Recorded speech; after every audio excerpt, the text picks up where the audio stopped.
에베소서 4장 31절로 32절 말씀입니다.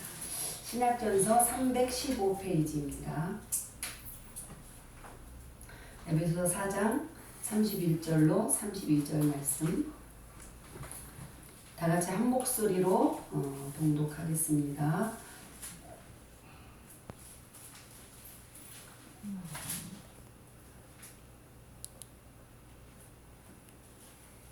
31절로 32절 너희는 모든 악독과 노함과 분냄과 떠드는 것과 비방하는 것을 모두 악의와 함께 버리고 서로 친절하게 하며 불쌍히 여기며 서로 용서하기를 하나님의 그리스도 안에서 너희를 용서하심과 같이 하라. 아멘.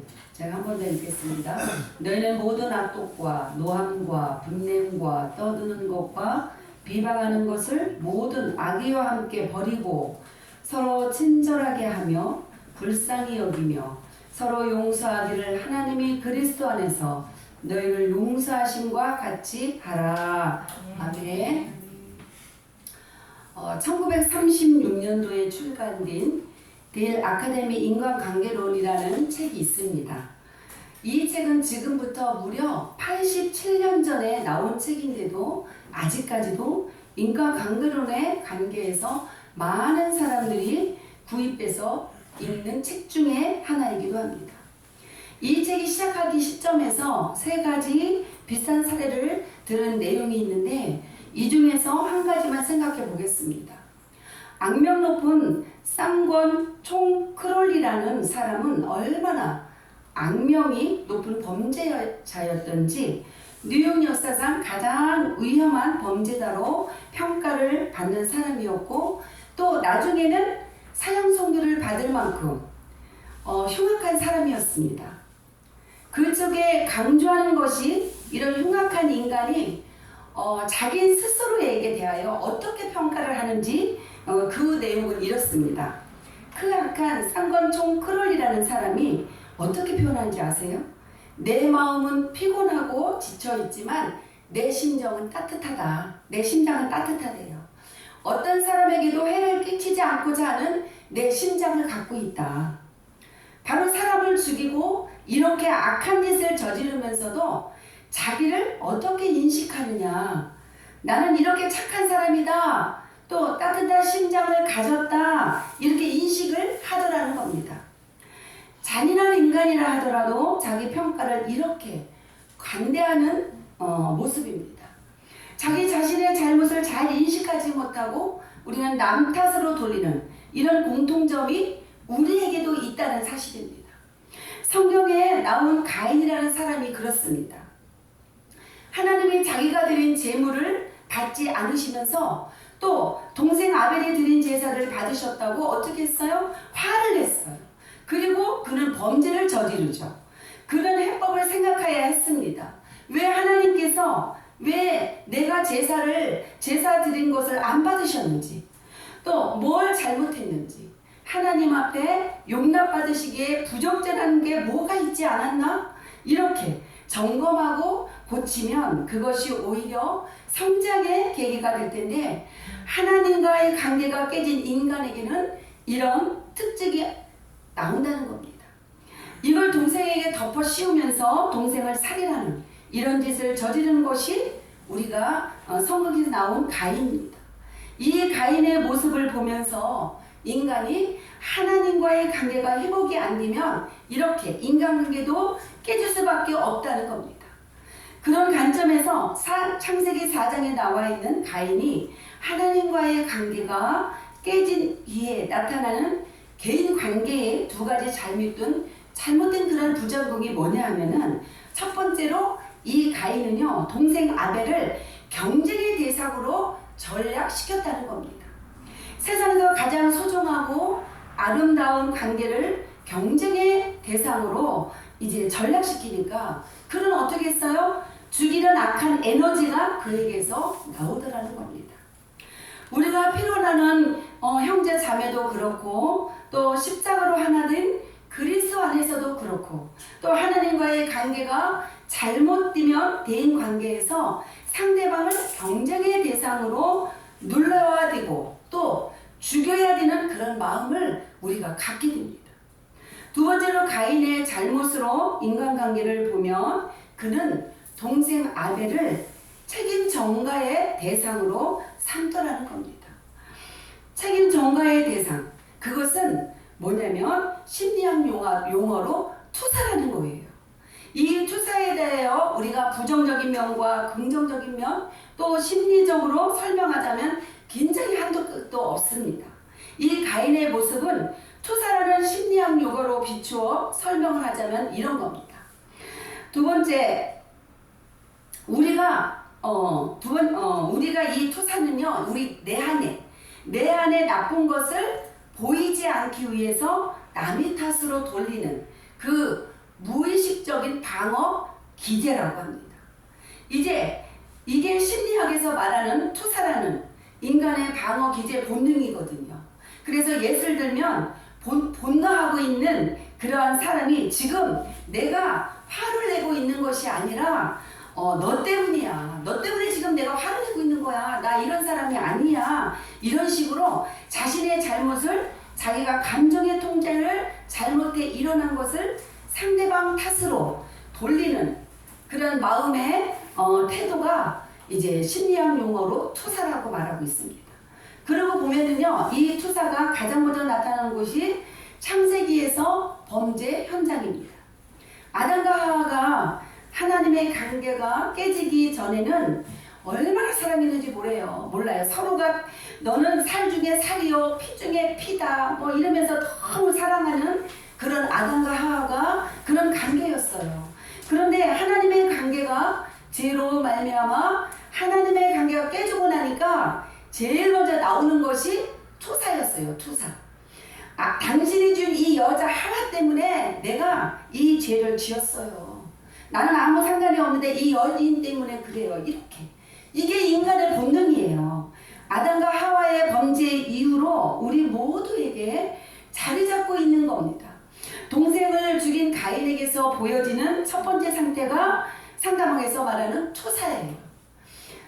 에덴 동산에서 범죄한 이후에 하나님과의 관계가 깨진 이후에 아담과 하와가 만난 게 오늘의 우리의 가정의 모습입니다.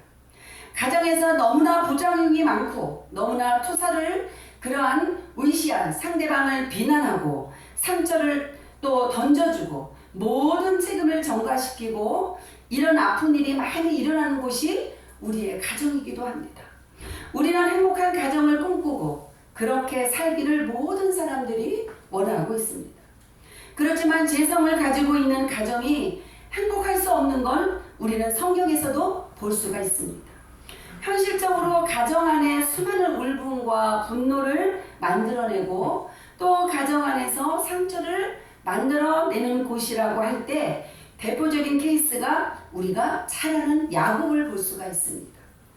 야곱이 오랜 세월을 가지고 다 사시고 이제 할아버지가 되어서 자기 인생을 돌아보면서 하는 고백이 참 우리가 처절한 모습이죠.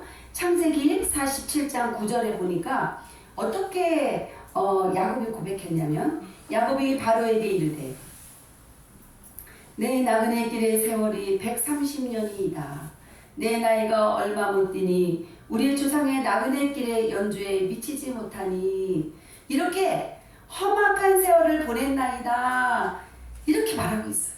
또 현대인의 그 번역 성경에서는 정말 고달픈 세월을 보냈습니다. 이렇게 표현하고 있습니다. 그런데 여러분 한 인생은요 지나간 우리의 삶을 쭉 이렇게 죽기 전에 돌아보니까 정말 고달픈 세월을 보냈습니다. 이렇게 야곱이 고백하고 있습니다.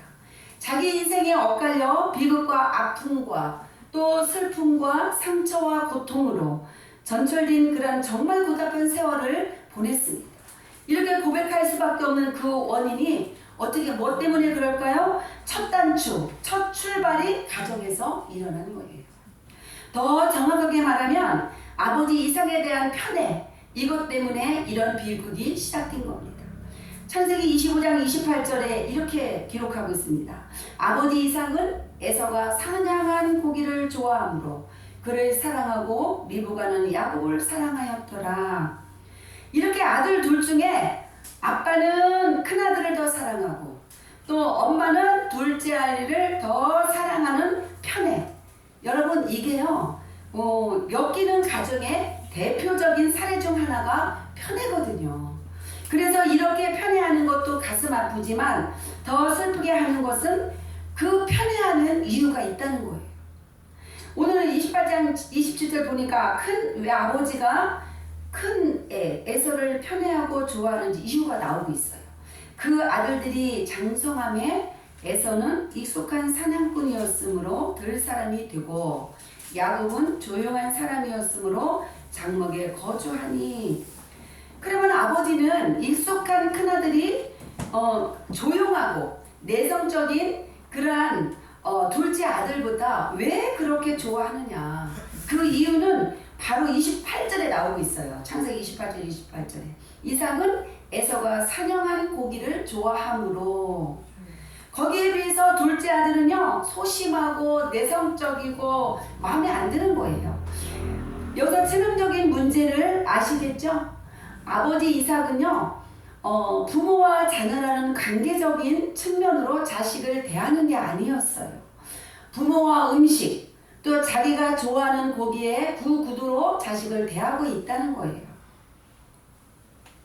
이것으로부터 자유할 수 있는 부모가 이 세상에 어디 있겠습니까? 결국은 야곱의 인생이 지나놓고 보니까 정말 고달픈 세월을 보내게 되었습니다 라고 말하게 된 첫 출발, 그 원인을 가정에서 일어났다는 것입니다. 우리 부모들이 두려워해야 하는 게 바로 이런 가슴 아픈 잘못된 편애를 포함한 부모에게서 흘러나온 수많은 그런 가정의 잘못된 것이 그 다음 세대로 어떻게 돼요? 되물림하기가 쉽다는 겁니다. 되물림. 야곱의 윗대 부모가 윗대 아버지가 자기를 편애하는 것. 또 그 때문에 그것도 자기의 인격을 가지고 보는 것이 아니라 사냥을 잘하고 못하는 이런 것을 가지고 야곱이 상처를 받았는데도 도저히 이해가 안 되는 것은 야곱 역시 또 어떻게 하고 있어요? 편애를 자기 아들에게 저지르는 겁니다. 창세기 37장 3절에서 4절을 보니까 요셉은 노년에 얻은 아들이므로 이스라엘이 여러 아들보다 그를 더 사랑함으로 그를 위해 채색고를 지었더니. 지금 야곱이 그렇게 했잖아요. 그의 형들이 아버지가 형들보다 그를 더 사랑하를 보고 그를 미워했어요. 그리고 그에게 편안하게 할 수 없었더라 이렇게 말씀하고 있습니다. 그렇게 사랑하는 요셉이 왜 그렇게 그 어린 나이에 애굽에 팔려가야 되었고 또 애굽의 그 여자 때문에 성범죄 미수자로 또 감옥에 가야 되고 이런 비극을 경험하게 된 모든 출발은 바로 자기 아버지 야곱의 편애 때문에 그 채색 옷을 입히고 그만 사랑하는 편애 때문이라는 것을 우리가 알 수 있습니다. 자기 아버지 이삭이 자식들을 편애하여 큰 상처를 만들어내는 것은 온몸으로 이제 야곱이 경험해 놓고도 이걸 그대로 전수시키는 게 너무 가슴 아픈 또 어리석은 아버지 야곱의 모습이기도 합니다. 이게 가정 안에 흐르는 잘못된 대물림입니다. 우리가 아주 어렸을 때 옛날에는 그 어머니를 막 때리고 그랬잖아요. 남편들이. 그래서 그런 가정 그래갖고 이게 이제 습관화가 돼가지고 그냥 너무나 아내를 괴롭히는 그런 가정들이 우리가 어렸을 때 그런 가정들이 많이 가끔씩 있었습니다. 그러면 그런 가정에서 자란 아이들이 모두가 다 이를 악물고 결심을 합니다. 나는 절대 아버지처럼 되지 않을 거라고. 그리고 나는 절대로 약한 여자를 두들겨 패는 그런 짓을 안 할 거라고 그렇게. 그런데 통계가 주는 비극은 어떤 건지 아세요? 어릴 때 엄마가 남편에게 구타당하는 것을 보고 자란 아이가 그렇지 않은 가정에서 자란 아이들보다 그 일을 할 확률이 높다는 거. 이게 통계가 말하는 거예요. 알코올 중독 가정에서 자라면서 나는 술에 입에도 안 댈 거야. 그런 결심을 하면서 아이들이 자기를 다짐하지만 통계가 주는 슬픈 기록은 이렇습니다. 알코올 중독 아버지를 보면서 자란 아이가 커서도 그렇게 할 확률이 굉장히 높다는 이야기예요. 이런 것들이 뭘 우리 교회에서 교훈하고 경고하느냐면 편애받은 야곱이 자기 아들들을 편애함으로 그 아들이 힘들게 하는 대물림, 이 고리를 끊지 않으면 그 가정 안에서 끊임없이 학대 재생산되는 울분의 문제와 상처를 출하할 길이 없다는 겁니다. 가정은 절대 수입보험 되기 쉽지 않습니다. 가정을 내버려두면 죄성으로 말미암아 폭풍 속의 가정으로 또 흘러갈 위험이 있다는 겁니다. 이렇게 죄성으로 말미암아 우리가 수입보험을 만들기 어려운 이 본능이 우리에게 자리 잡고 있는 이유는 부모님들은 이런 세상을 경험했고, 그죠? 우리 세대와 젊은 세대는 너무 다른 세대를 경험해요. 지금 아이들은 저런 세대를 경험하게 살아가고 있기 때문에 부모님들이 이렇게 얘기하는 거 도대체 이해를 할 수 없다고 그렇게 말하고 있습니다. 상당히 많은 젊은이들이 기성세대, 우리 부모들에 대하여 이해가 안 된다고 말합니다. 아버지 세대가 이상해서 그런 게 아니고 현재 젊은 세대가 겪고 있는 그런 세계와 부모가 겪고 있는 그런 세대가 다르기 때문입니다. 틀린 게 아니고 다르다는 표현을 우리가 써야 돼요. 아이들한테 너는 틀린 거야 하는 게 아니고 자녀들은 부모한테 틀리다고 말하는 게 아니라 다르다고. 우리가 환경이 다르기 때문에 우리가 하는 것이 다르다고 우리가 표현하는 게 맞습니다. 자녀들에게 대해서도 부모님들이 도저히 자녀들을 이해 못한다고 우리가 말할 때가 있습니다. 우리의 경험 세대로는 우리 애가 어떻게 이런 말을 할 수 있지? 어떻게 이렇게 행동을 할 수 있지? 이렇게 상대방 때문에 혼자 상처받고 우리는 혼자 화가 나고 우리는 이런 모습으로 살아가고 있습니다. 이런 우리의 대화는 서로가 조율하고 조절하며 이해하며 살아야 하는데 말씀은 우리에게 대안을 주십니다. 우리에게 하나님께서는요, 너 이렇게 그냥 살아 이렇게 말로 하는 게 아니에요. 말씀으로 우리에게 주세요. 에베소서 2장 14절에 보니까 그는 우리의 화평이신지라 둘로 하나를 만드사 원소된 것 곧 중간에 막힌 담을 자기 육체로 허시고, 이 말씀은요 가정 안에서 갈등이 일어날 때도 필요한 말씀이고 또 우리 그런 사회생활 할 때도 필요한 말씀이에요. 또 우리가 정치가들이 보수니 진보니 이런 것들로 편이 갈라져 있을 때도 필요한 말씀이기도 합니다. 오늘날 우리 아픔을 겪고 있는 가정의 절실히 필요한 말씀이고 또 유일한 대안이라고 믿어야 합니다. 오늘 아버지와 자녀 사이에 또 남편과 아내 사이에 부모님과 또 자녀 사이의 갈등을 해결하는데 유일한 대안이 있다면 둘로 하나로 만드시기 위하여 당신의 육체를 허심으로 말미암아 우리를 회복하게 하시는 그런 십자가의 사랑이십니다. 아멘. 십자가의 은혜를 회복하는 것 말고는 오늘날 우리 시대의 폭풍 속에 그런 가정을 우리가 정말 아름다운 가정으로 만들 수 있는 대안은 없습니다.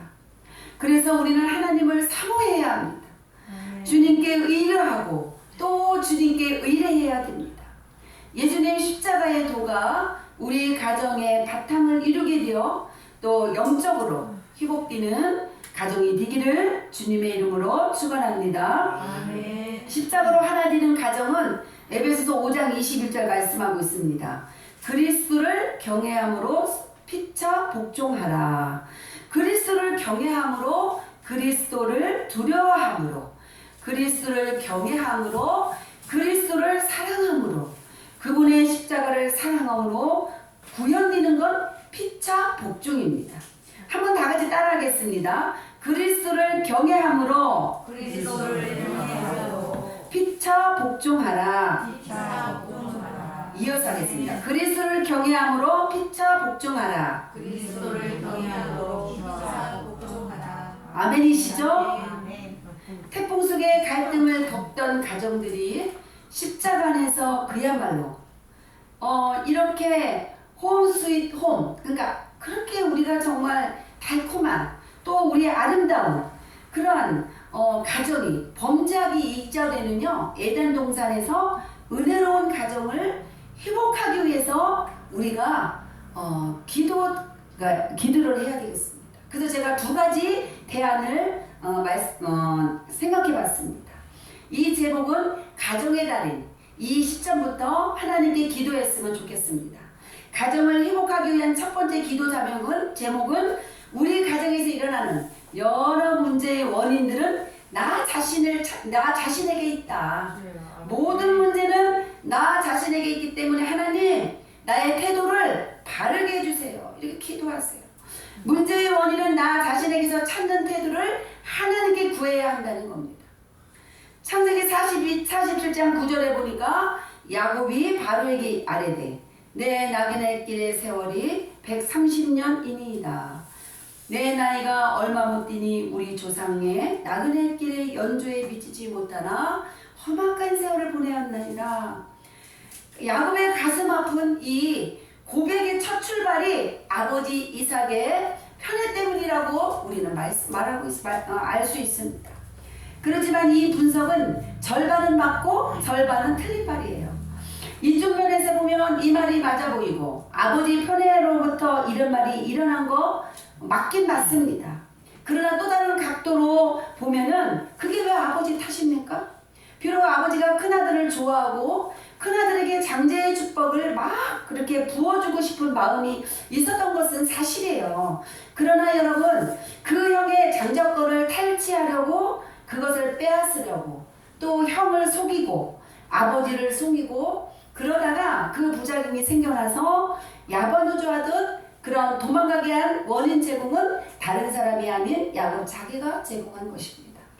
여기서 저는 너무나 중요한 그런 인생 원리를 발견합니다. 인생은 정답이 없습니다. 이 각도로 보면 아버지가 원인인 것 맞아요. 그러나 인생은요, 또 다른 각도로 생각할 때 아버지도 내게 상처를 줬지만 근원적으로는 내가 문제야. 내가 잘못했어. 이렇게 받아들인다면 그것도 또 틀린 얘기가 아니에요. 그래서 가정 안에서 경험한 어떤 상처가 중요한 게 아니라 그 상처를 나는 어느 각도로 또 어느 시각으로 또 어떤 눈으로 이것을 바라보는가. 그래서 똑같은 일을 경험하는데 큰아들은 아버지를 원망하고 또 아버지를 분노하면서 사는 아들이 되는데 정반대로 그 까탈스러운 아버지를 통해서 내가 여러 가지를 다듬고 또 점검하는 계기가 되었노라고 자기를 점검하는 쪽으로 바꿀 수 있는 거예요. 그리고 보통 감정적으로 화가 날 때는 이런 마음을 다듬기 원합니다. 내가 지금 화가 나는데 정말 정당한 감정인가? 또 내가 지금 화가 나는데 정당한 건가? 이 질문을 하는 거예요. 예수 믿는 사람들이 가져야 되는 저는 훈련이라고 생각합니다. 우리가 내 힘으로 바꿀 수 없지만 십자가 안에서 나는 변할 줄 믿습니다. 가정회복을 위한 두 번째 기도 자극은 공감 능력에서 오는 용서의 힘 구하기입니다.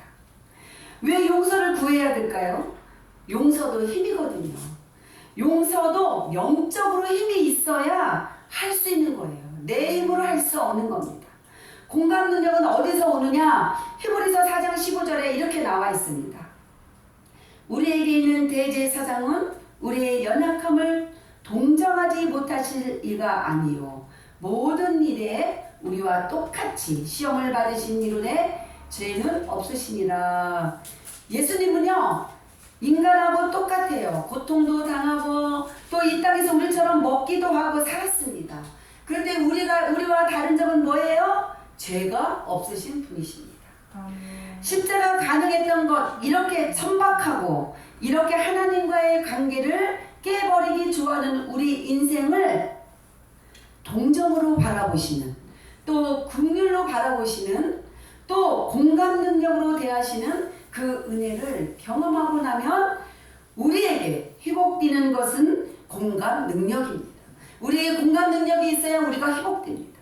내 가족에게 공감 능력이 떨어져 있을 때는 어떤 때인지 아세요? 어김없이 영적으로 신체되어 있을 때입니다. 내가 영적으로 충만할 때는 내 안에 공감 능력이 모든 것도 다 용납할 수 있는 그런 사람으로 바뀌는 걸 경험하게 됩니다. 이런 공감 능력을 경험하시는 여러분이 다 되시기를 바랍니다. 오늘 본문 에베소 4장 31절을 보세요. 너희는 모든 악독과 노함과 분냉과 떠드는 것과 비방하는 것을 모든 악애와 함께 누리고, 우리가 이런 걸 누가 버리고 싶지 않은 사람이 누가 있겠습니까? 우리가 안 되는데 어떻게 해요? 이 모든 악한 것들을 버릴 수 있는 능력은요, 어디에 나와 있는지 아세요? 32절에요. 오늘 우리 30절 읽었죠? 한번 다 같이 한번 읽겠습니다. 32절. 이는 남편이 아내, 죄송합니다. 서로 친절하게 하며 불쌍히 여기며 서로 용서하기를 하나님이 그리스도 안에서 너희를 용서하심과 같이 하라. 아멘이시죠?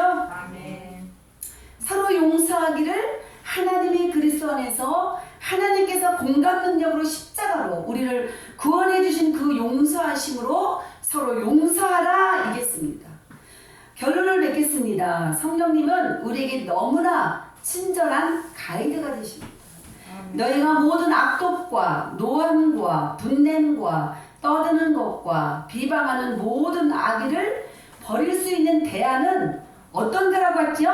서로 친절하게 하며 불쌍히 여기고 긍휼히 여기는 마음, 서로 용서하기를 하나님의 그리스도 안에서 너희를 용서하심과 같이 하라는 32절 말씀으로 우리가 성령의 인도하심을 받을 때 나의 삶에서 또 나의 가정이 회복되고 또 나의 가정이 행복해지고 이렇게 늘 주님의 마음을 품고 살아갈 수 있는 저와 여러분이 되시기를 간절히 축복합니다. 제가 마지막으로 시편, 이제 가정의 달이잖아요. 그래서 시편 128편 4절 6절 말씀을 읽고 말씀을 맺겠습니다. 시편 128편 다 같이 찾아서 함께 읽겠습니다. 시편 128편 4절에서 6절 말씀, 구약 성경 899페이지에 있습니다.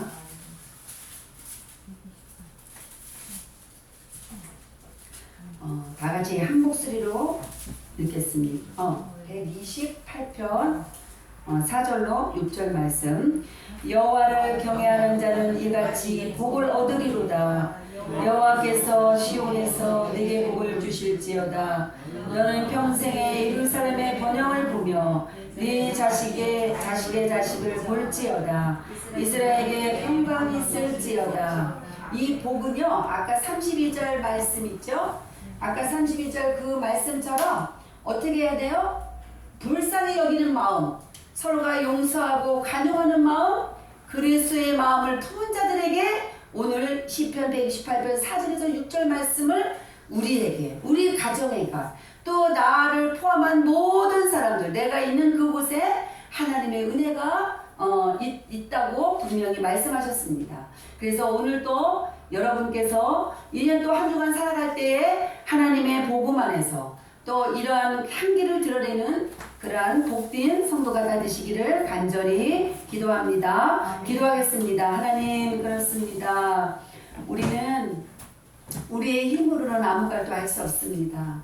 그렇지만 우리 주님께서 우리에게 성령님이 함께하여 주셔서 이제 불쌍히 여기는 마음, 긍휼히 여기는 마음을 우리가 가질 수 있는 것은 오직 성령님께서 내 안에 거하셔야만 할 수 있습니다. 하나님, 이 시간 말씀을 통하여 깨닫는 은혜를 주셨고 또 한 주간도 살아갈 때 내 가정 안에서 서로 용서하며 간용하며 사랑하는 그러한 가정이 되어지게 하여 주옵시며 이 5월에 이 가정의 달을 통하여 가정이 변화되고 가정이 회복되는 은혜가 있기를 원합니다. 주님께 모든 걸 감사드리며 예수님의 이름으로 기도하옵나이다. 아멘.